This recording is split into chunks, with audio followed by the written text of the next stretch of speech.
While talks are ongoing, the horrific situation in Gaza continues to deteriorate, with Israeli military operations and hostilities expanding throughout the Strip and the human toll mounting by the hour.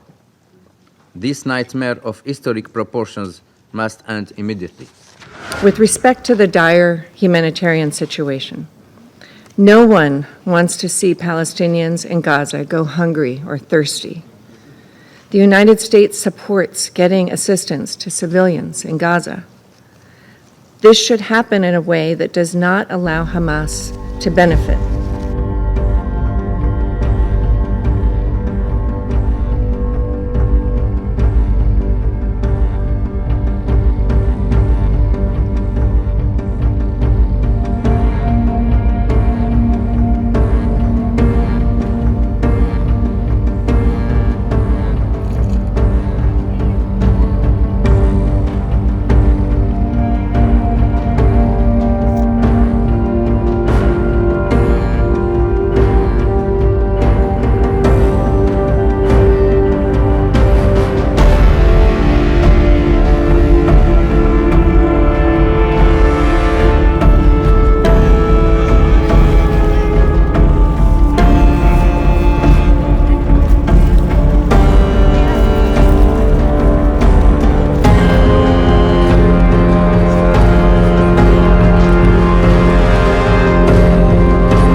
The Israeli aid system is inhumane, ineffective, dangerous, and fueling instability. Reports and images this week of children dying from starvation are beyond horrific. The IDF is shooting at desperate Palestinian civilians on an almost daily basis. Hamas is exploiting this disorder. We call on Israel to end these attacks, hold those responsible to account, and to work with the UN to implement effective aid distribution in line with humanitarian principles and international humanitarian law. And let me reaffirm the UK's firm and unequivocal support for the UN and OCHA in their brave efforts to get aid into Gaza.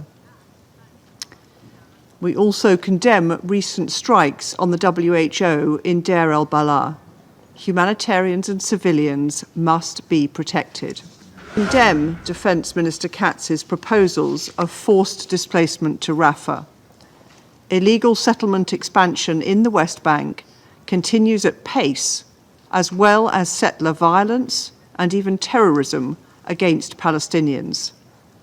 This is an accelerating campaign to prevent a Palestinian state. We condemn these attacks and call for Israel to hold its citizens to account. We also oppose the reintroduction of the E1 settlement plan, which is a flagrant breach of international law.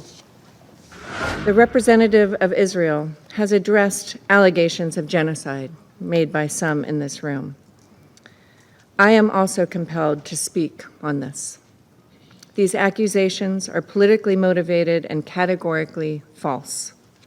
They are part of a deliberate, cynical propaganda campaign as Hamas attempts to win symbolic victories to compensate for total defeat in war. The United States refutes these allegations entirely. America fully supports Israel's right to defend itself. The United States mourns the loss of all innocent lives, and we agree that more assistance needs to safely reach those in need. I would point out that the most recent tragedy occurred near UN convoys after they passed through the Zakim crossing. It is unfortunate that the UN continues to turn down the offers of the Gaza Humanitarian Foundation to collaborate and coordinate aid efforts. Israel believes in humanitarian work. We are committed to helping civilians, to protecting innocents, and to ensuring aid reaches those who need it. But we will not work with organizations that have chosen politics over principles.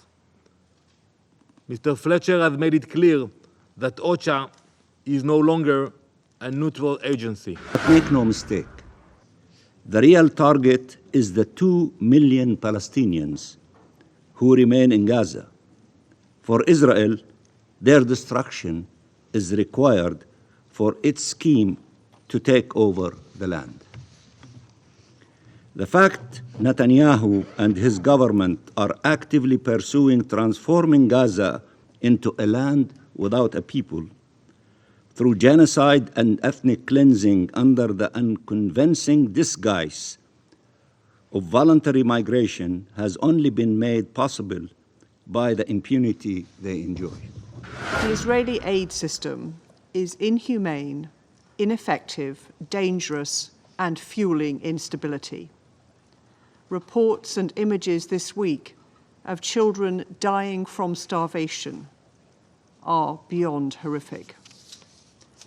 The IDF is shooting at desperate Palestinian civilians on an almost daily basis. Hamas is exploiting this disorder. And increasingly desperate appeals for an urgent ceasefire in Gaza have been made in this council.